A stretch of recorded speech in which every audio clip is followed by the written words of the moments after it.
Пайгамбар саллаллаху алейхи айткан, орозо фитрди бермейинче орозосу кабыл болбойт деген. Орозо фитрди беришибиз керек ар бирибиз. Бирок бергенде кимге? Өтө очунду суроо. Колунда жок кедейлерге. Мен имам болуп турган учурда 13 жыл Кирка мусулманда имам болуп турдум. Имам болуп турган учурда ар жумада айтат элем: мечитке алып келип салба.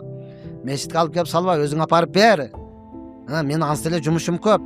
Мечитке азыр салдың, биринчи нерсе. Мечитке алып келип салдыңбы, бул айыттан кийин ачылат.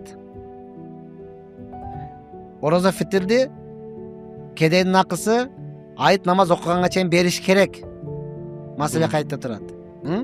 Муну мен айытка чейин ача албайм.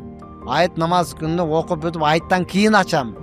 Демек сенин орозо фитр бергендигиң өзүнүн ордуна жетпей калды.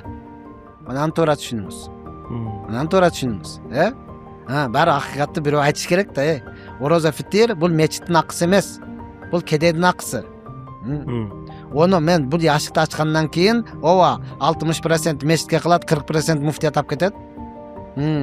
Ошо 40%, 60%ти мен мечитке иштете албаймын.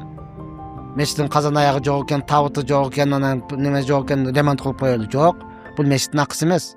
Бул элдин акысы. Мен кедейлерге таап беришим керек.